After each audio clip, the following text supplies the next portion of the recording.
जय हिंद प्यारे बच्चों, स्वागत है आप सभी का। आज अपन शुरू करेंगे लौह इस्पात उद्योग। लौह अयस्क अपन पिछले वीडियो में पढ़ चुके हैं, जिसमें अपन ने पढ़ा कि लोहा जो है वो किसी भी देश की अर्थव्यवस्था की धुरी है। आज का जो वर्तमान युग है वो लौह इस्पात युग है, क्योंकि लोहे का अपने जीवन से लेकर और बड़े व्यापारिक तौर पे अपन देखें तो पूरा का पूरा जो उपयोग है किसी भी छोटी से छोटी या किसी भी बड़ी से बड़ी चीज़ में, तो केवल लोहे का उपयोग सर्वाधिक है। तो अत्यधिक उपयोग के कारण जो वर्तमान युग है इसको क्या कहते हैं? लौह इस्पात युग। और इसमें बहुत महत्वपूर्ण भूमिका है लौह इस्पात उद्योग की। जिस देश में लौह इस्पात उद्योग काफ़ी विकसित है वो देश अपनी अर्थव्यवस्था के तौर पे बहुत आगे है, बहुत विकसित है वो देश। तो आज अपन पढ़ेंगे लौह इस्पात उद्योग। इससे पहले अपन पढ़ लेते हैं कि उद्योग का जो स्थानीयकरण है, यानी उद्योग कहाँ पे स्थापित किया जाए, जो कि एक बहुत इम्पोर्टेंट क्वेश्चन है आपके एग्ज़ाम के पॉइंट ऑफ व्यू से भी, कि कोई भी उद्योग है उसका स्थानीयकरण किन किन बातों पे निर्भर करता है। तो सबसे पहला जो उसमें कारक होगा वो होगा कच्चा माल। अब जैसे लौह इस्पात उद्योग है तो इसके लिए आपको कच्चा माल जैसे लौह अयस्क है, सीमेंट है, कोक है, चूना है और मैग्नीज है, टंगस्टन है, निकिल है, जल है। तो ये सारे जो इसमें पहले तो जो कच्चा माल उपलब्धता, जहाँ पे अधिक कच्चा माल उपलब्ध हो रहा है बिल्कुल उसके पास में ये उद्योग स्थापित होते हैं, क्योंकि ये जो कच्चा माल है वो कम मूल्य का है, भारी है, तो इसको कहीं दूर लेके जाएंगे तो ज़्यादा व्यय पड़ेगा, लाभ उतना हो नहीं पाएगा। तो उद्योग है वो कच्चे माल के समीप स्थित होने चाहिए, जल की वहाँ पे उपलब्धता होनी चाहिए बहुत, और साथ ही परिवहन के जो साधन हैं वो तीव्र गति वाले और अधिक होने चाहिए। ऐसे जगह पे होने चाहिए उद्योग स्थापित जहाँ पे यातायात के साधन आ जा सकें अधिक संख्या में और उनकी क्वालिटी काफ़ी अच्छी होनी चाहिए। उसके बाद में श्रमिक आसानी से मिलते हों ऐसी जगह होनी चाहिए। बाज़ार यानी तैयार जो माल है वो आप कितना बेच सकते हैं, तो उसके आसपास जो उद्योग के आसपास बाज़ार स्थापित होने चाहिए। क्रय शक्ति लोगों की अच्छी होनी चाहिए, लोगों के पास में पूंजी होनी चाहिए बने हुए माल को खरीदने की और कच्चे माल को पक्के माल में बदलने के लिए, या कहीं भी उद्योग स्थापित करने के लिए एक देश के पास में काफ़ी अच्छी मोटी पूंजी होनी चाहिए। तो इस तरह से अपन देख सकते हैं कि ये कई सारे कारक हैं जो किसी भी उद्योग और किसी भी प्रकार का उद्योग उसके स्थानीयकरण में बहुत अधिक भूमिका निभाते हैं। साथ ही शक्ति के साधन भी इसमें बहुत कारगर सिद्ध होते हैं। तो अब अपन पढ़ें कि ये जो लौह इस्पात उद्योग है इसका विश्व में वितरण कहाँ कहाँ किस तरह से है। तो इसमें जो केंद्रीयकरण है, यानी मुख्यतः पूरे विश्व में सबसे ज़्यादा लौह इस्पात उद्योग कहाँ पे है, तो महाद्वीप अगर अपन देखें तो अमेरिका, एशिया और यूरोप का नाम जो है सबसे पहले आता है। और अगर अपन देश देखें तो सबसे बड़ा जो उत्पादक देश है लौह इस्पात उद्योग का वो है चीन। और ये इम्पोर्टेंट क्वेश्चन भी है कि विश्व में लौह इस्पात उद्योग का सबसे बड़ा उत्पादक देश कौन सा है, तो उसका आंसर होगा चीन। फिर है जापान, यूएसए, रूस, जर्मनी, ब्राज़ील, यूक्रेन और भारत भी लौह इस्पात उद्योग का उत्पादक है, लौह इस्पात का उत्पादक है। तो अब अपन देशों के हिसाब से पढ़ें कि वहाँ पे किसी भी देश में कौन कौन से मुख्य क्षेत्र हैं जहाँ पे लौह इस्पात उद्योग लगे हुए हैं या लौह इस्पात का उत्पादन होता है। तो सबसे बड़ा जो उत्पादक देश है वो है चीन। और इसमें मुख्य कारण क्या है? मुख्य कारण है वहाँ पे कच्चे माल की पर्याप्त उपलब्धता। कच्चा माल जो लौह इस्पात बनाने में काम में आता है उसकी बहुत अधिक उपलब्धता है कहाँ पे? चीन। और प्रमुख क्षेत्र अगर अपन देखें तो सबसे बड़ा जो क्षेत्र है चीन का लौह इस्पात उत्पादक वो है मंचूरिया। चीन का सबसे बड़ा, विश्व का सबसे बड़ा चीन और चीन का सबसे बड़ा मंचूरिया। और फिर है उत्तरी चीन क्षेत्र जिसके अंतर्गत पाओटाओ, बीजिंग, टिटसिन आदि क्षेत्र आते हैं। यांगटीसी क्षेत्र देखा जाए या यांगटीसी की घाटी देखी जाए तो वहाँ पे दो महत्वपूर्ण क्षेत्र हैं, वुहान और शंघाई। वुहान जो है वो वैसे भी इस बार काफ़ी चर्चा में है। जो कोविड-19 जो महामारी फैली हुई है वो इसी शहर से शुरू हुई है, वुहान, तो इसको आप ध्यान में रखेंगे। और अन्य क्षेत्र अगर अपन देखें तो अन्य क्षेत्रों में केंटन, कुनमिंग, सिक्टाओ आदि क्षेत्र जो हैं वो चीन के प्रमुख लौह इस्पात उत्पादक क्षेत्रों की श्रेणी में आते हैं। दूसरा स्थान है लौह इस्पात उत्पादन में विश्व में जापान का, जो कि विश्व का दूसरा बड़ा उत्पादक देश है। यहाँ पे कच्चे माल की इतनी उपलब्धता नहीं है, फिर भी ये दूसरे स्थान पे है, तो ये काफ़ी मायने रखता है। और क्यों है? क्योंकि उत्कृष्ट तकनीकी, यहाँ की तकनीकी बहुत बेमिसाल है, यातायात के बहुत अधिक साधन है और पर्याप्त पूंजी, लोगों के पास पूंजी है, उद्योग स्थापित करने के लिए देश के पास पूंजी है, और सरकारी जो नीतियां हैं वो उसमें सहयोग कर रही हैं लौह इस्पात उद्योगों को के स्थानीयकरण में। सरकारी जो नीतियां हैं वो काफ़ी अधिक सहयोग कर रही हैं। तो इन सब कारणों से जापान जो है वो कच्चे माल की अनुपलब्धता के बावजूद भी द्वितीय स्थान रखता है। तो ये क्वेश्चन भी काफ़ी इंपॉर्टेंट है, ये आ सकता है कि बताइए जापान में लौह इस्पात के लिए कच्चा माल उपलब्ध नहीं है, बावजूद इसके वो विश्व में दूसरे स्थान पर है, क्यों? तो आप इसमें एक कारण दे सकते हैं, उत्कृष्ट तकनीकी, यातायात के पर्याप्त साधन, पर्याप्त पूंजी और सरकार की नीतियाँ। इसके अगर अपन क्षेत्र देखें तो इसमें 4 प्रमुख क्षेत्र हैं। पहला है नागासाकी यावाता, दूसरा कोबे ओसाका, तीसरा टोक्यो याकोहामा और चौथा है मुरोरान क्षेत्र। तो नागासाकी यावाता क्षेत्र जो है वो जापान का सबसे बड़ा उत्पादक क्षेत्र है। इसके अंतर्गत नागासाकी, यावाता इस तरह के क्षेत्र जो है वो सम्मिलित हैं। दूसरा जो क्षेत्र है वो है कोबे ओसाका क्षेत्र। तो कोबे ओसाका क्षेत्र जो है उसमें हिरोहिता, कोबे, ओसाका आदि क्षेत्र हैं। टोक्यो याकोहामा क्षेत्र में टोक्यो है, याकोहामा है, कावासाकी आदि क्षेत्र हैं। और चौथा जो है मुरोरान क्षेत्र, इसके अंतर्गत मुरोरान जो है, वेनिशी, इशिकारी आदि क्षेत्र क्या है, सम्मिलित हैं। तो ये हो गया चीन का जो प्रथम उत्पादक है और जापान जो कि द्वितीय उत्पादक है लौह इस्पात का। बच्चों, चीन और जापान के बाद में आगे अपन देखें तो विश्व में तीसरा जो प्रमुख उत्पादक है लौह इस्पात का वो है यूएसए, संयुक्त राज्य अमेरिका। यहाँ पे संसाधन है वो प्रचुर मात्रा में उपलब्ध है, संसाधनों की बहुलता है और सर्वाधिक उत्पादक और उपभोक्ता मिलाकर यहीं पे हैं। संयुक्त राज्य अमेरिका में संसाधनों की प्रचुर उपलब्धता है, बहुत अधिक उपलब्धता है। अगर इसके अपन प्रमुख क्षेत्र देखें, उत्पादक क्षेत्र देखें लौह इस्पात के, तो पहला जो है वो है ओहियो नदी घाटी क्षेत्र। ओहियो नदी घाटी क्षेत्र के अंतर्गत प्रमुख क्षेत्र आते हैं पिट्सबर्ग, यंगस्टन और होम्स्टेड। पिट्सबर्ग जो है वो बहुत बड़ा उत्पादक क्षेत्र है लौह इस्पात का। दूसरा अगर अपन इसमें क्षेत्र देखें तो शिकागो गैरी क्षेत्र, यानी मिशिगन झील के आसपास का जो क्षेत्र है वो इसके अंतर्गत आता है। तीसरा जो महत्वपूर्ण क्षेत्र है वो है ईरी झील क्षेत्र। ईरी झील का जो क्षेत्र है उसके अंतर्गत बफेलो, ईरी, क्लीवलैंड आदि क्षेत्र आते हैं। चौथा इसमें है मध्य अटलांटिक क्षेत्र। मध्य अटलांटिक क्षेत्र में मैसाचुसेट्स, मैरीलैंड आदि क्षेत्र आते हैं। पांचवा है अलाबामा क्षेत्र, जिसके अंतर्गत अलाबामा और टेनेसी क्षेत्र आते हैं।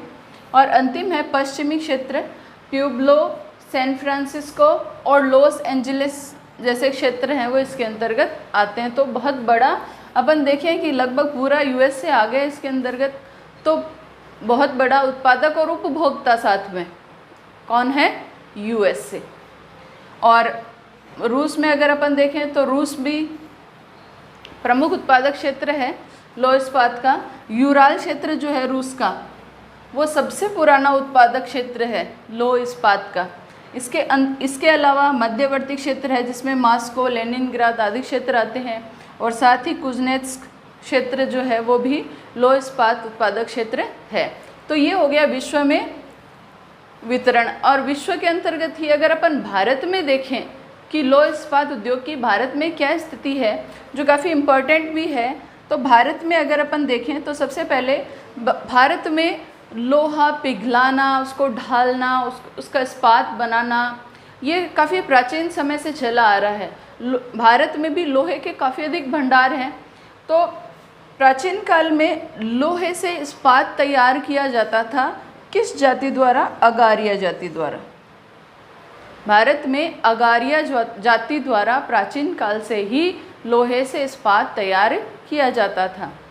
उसके बाद में अगर अपन लोहे इस्पात का भारत में एक बहुत ही महत्वपूर्ण उदाहरण देखें जो 1700 साल पुराना है और अभी तक उसमें कहीं भी जंग नहीं लगा है, तो इतनी अच्छी क्वालिटी का लोहा जो है भारत में पैदा होता है, उत्पन्न होता है, वो है दिल्ली में कुतुब मीनार के पास अशोक स्तंभ। जो कि 1700 साल पुराना है। अगर अपन प्रथम लौह इस्पात उद्योग की स्थापना देखें तो वो हुई थी भारत में 1870 में। याद रखना है इसको, भारत में प्रथम लौह इस्पात उद्योग की स्थापना हुई थी 1870 में, और जो कि किसके द्वारा हुई थी? Bengal iron works company, Bengal iron works company.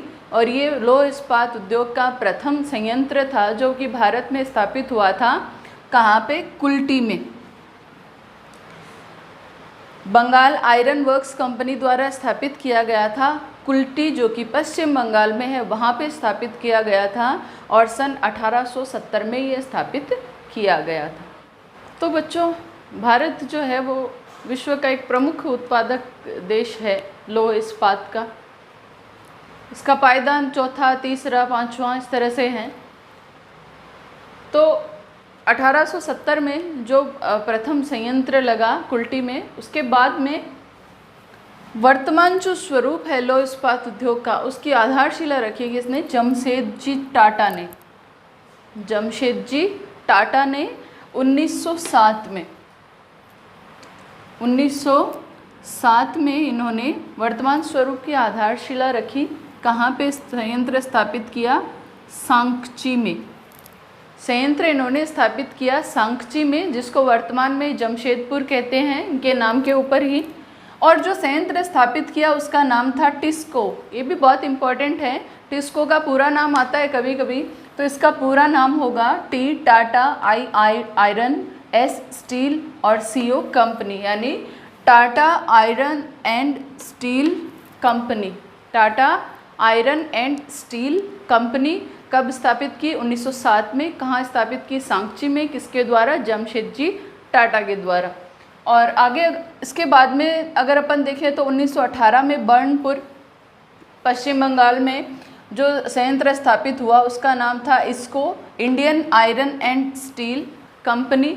उसके बाद में 1923 में भारत का प्रथम सार्वजनिक संयंत्र स्थापित किया गया कर्नाटका में, भद्रावती में, कर्नाटका में, और इसका नाम था whistle, VISL, Visvesvaraya iron and steel works limited. उसके बाद में भारत में 1974 में सेल की स्थापना की गई। 1974 में सेल यानी Steel Authority of India Limited. SAIL मतलब Steel Authority of India Limited, जो कि क्या करता है? पूरे भारत में इस्पात उद्योग के विकास का लेखा जोखा रखता है, उसमें योगदान करता है। इस्पात के उत्पादन को कितना कैसे बढ़ाया जा सके इसका ध्यान कौन रखता है? सेल। वर्तमान में 2005 के हिसाब से अपन देखें तो 5 संयंत्र इसने अपने अधिकार में ले रखे हैं। आगे अपन देखें कि लौह इस्पात उद्योग जो है वो भारत में किन किन क्षेत्रों में स्थापित है। तो 4 प्रकार के क्षेत्र हैं, जैसे कोयला क्षेत्र के समीप है, लोह अयस्क के समीप क्षेत्र है, या कोयला और लोहा दोनों मिलते हैं उनके बीच का जो क्षेत्र है वहाँ पे, या तटीय क्षेत्र है जो व्यापार की दृष्टि से, निर्यात या आयात की दृष्टि से महत्वपूर्ण है। तो इन क्षेत्रों में अलग अलग औद्योगिक क्षेत्र स्थापित हैं, उद्योग स्थापित हैं। अभी मैंने बताया भी था कि किसी भी उद्योग के स्थानीयकरण के लिए कौन कौन से कारक हैं, तो भारत में भी इन्हीं कारकों के हिसाब से और अलग अलग क्षेत्रों में ये उद्योग लगाया गया है। तो अब सबसे पहले अपन देखें कि जहाँ कोयला पास में है वहाँ पे कौन कौन से क्षेत्र हैं। तो बर्नपुर, हीरापुर, कुल्टी, दुर्गापुर जो कि पश्चिम बंगाल में स्थित हैं, और बोकारो झारखंड में स्थित है। ये प्रमुख कोयला उत्पादक क्षेत्र हैं और इनके पास में ही लौह इस्पात उद्योग भी स्थापित है, क्योंकि कोयला जो है वो लौह इस्पात में कच्चे माल में प्रयुक्त होता है, लोहे को कच्चे लोहे में बदलने के लिए। तो मैप में ये प्लेस आ सकते हैं, जैसे बर्नपुर है, दुर्गापुर है, बोकारो है, ये सारे प्लेस हैं वो मानचित्र में आ सकते हैं, इनको अच्छे से देख लीजिए आप। फिर दूसरा जो है वो है लोह अयस्क, यानी जहाँ लोह अयस्क प्राप्त होता है अच्छी मात्रा में, उसके पास में जो उद्योग स्थापित हैं उनमें भिलाई है जो छत्तीसगढ़ में स्थित है, राउरकेला उड़ीसा, भद्रावती विजयनगर जो कि कर्नाटक में है, और सलेम जो कि तमिलनाडु में है। ये सारे ही बहुत इम्पोर्टेंट प्लेस हैं मानचित्र की दृष्टि से। तीसरा, कोयला और लोहा जो प्राप्त होता है उनके मध्य में जो उद्योग स्थापित है वो है बहुत ही महत्वपूर्ण जमशेदपुर में, जो कि झारखंड में स्थित है। काफ़ी इम्पोर्टेंट प्लेस है ये जमशेदपुर। याटिस्को कंपनी। और चौथा जो है वो है तटीय क्षेत्र और व्यापारिक क्षेत्र के समीप स्थापित उद्योग। वो कहाँ पे हैं? विशाखापत्तनम। विशाखापत्तनम प्रथम बंदरगाह है जहाँ पे प्रथम लौह इस्पात उद्योग है वो स्थापित किया गया था बंदरगाह के क्षेत्र में या औद्योगिक क्षेत्र। तो इस तरह से अपन देखें तो 2014-15 के अनुसार भारत में इस्पात का जो आयात हो रहा है विदेशों से वो कितना हो रहा है? 9.32 मिलियन टन। यानी 1 मिलियन में 10 लाख होता है तो 90 लाख टन का जो है वो आयात हो रहा है भारत में विदेशों से। और निर्यात कितना हो रहा है? लगभग 50 लाख टन या 5.59 मिलियन टन। तो इस तरह से अपन भारत में भी लौह इस्पात उद्योग की स्थिति देख सकते हैं। अब अपन मानचित्र में पढ़ लेते हैं थोड़ा सा। अब बच्चों थोड़ा सा अपन ने जो पढ़ा है उन क्षेत्रों को अपन मानचित्र में देख लेते हैं। सबसे पहले भारत के मानचित्र में देख लेते हैं अपन लौह इस्पात उद्योग की स्थिति। तो कर्नाटक में ये विजयनगर और ये भद्रावती 2 स्थान हैं। अच्छे से देख लेना इनको। भद्रावती और विजयनगर दोनों इंपॉर्टेंट प्लेस हैं मैप के पॉइंट ऑफ व्यू से। और ये सलेम तमिलनाडु में है। और ये विशाखापत्तनम पारादीप उड़ीसा में। राउरकेला ये राउरकेला भिलाई छत्तीसगढ़ में। जमशेदपुर और बोकारो ये झारखंड में हो गए दोनों। और ये दुर्गापुर और बर्नपुर पश्चिम बंगाल में। तो इनको अच्छे से आप लर्न कर लेना। विजयनगर भद्रावती कर्नाटक, सलेम तमिलनाडु, विशाखापत्तनम पारादीप उड़ीसा, राउरकेला भिलाई छत्तीसगढ़, बोकारो जमशेदपुर झारखंड और दुर्गापुर बर्नपुर पश्चिम बंगाल। विश्व में भी थोड़ा सा अपन देख लेते हैं। जो प्लेस अपन ने पढ़े हैं वो देख लेते हैं। तो नॉर्थ अमेरिका में ये देखिए ये सैन फ्रांसिस्को बंदरगाह और ये लॉस एंजलिस बंदरगाह है। बीच में इधर ये बर्मिंघम है, ये शिकागो है जो कि बहुत इम्पॉर्टेंट है। और पिट्सबर्ग भी बहुत इम्पॉर्टेंट है। दोनों एक साथ में ये ऊपर शिकागो है नीचे पिट्सबर्ग है। अगर आप इनको उत्तरी अमेरिका में भर देते हैं बीच में मध्य में, उत्तरी अमेरिका के मध्य में है ये सैन फ्रांसिस्को, लॉस एंजलिस पश्चिम में है जो कि बंदरगाह हैं। और इधर ये ईरी झील के पास का क्षेत्र है जिसमें बुफेलो, ईरी आदि क्षेत्र हैं। तो ये हो गया उत्तरी अमेरिका। अगर दक्षिण अमेरिका में भी आते हैं कुछ भाग, तो जैसे रियो डी जेनेरियो बहुत इम्पॉर्टेंट है, साओ पालो बहुत इम्पॉर्टेंट है और सेंटियागो बंदरगाह ये भी काफ़ी इम्पॉर्टेंट है साउथ अमेरिका में। इसी तरह से अपन रूस में देखें तो रूस में लेनिनग्राद है, मॉस्को है, मैग्नेटॉक्स है, ये इम्पॉर्टेंट है। भारत का अपन इसमें देख ही चुके हैं। और चीन का अगर देखें तो बीजिंग, वुहान, शंघाई आदि क्षेत्र हैं। और जापान में टोक्यो, ओसाका, ओबे आदि क्षेत्र हैं।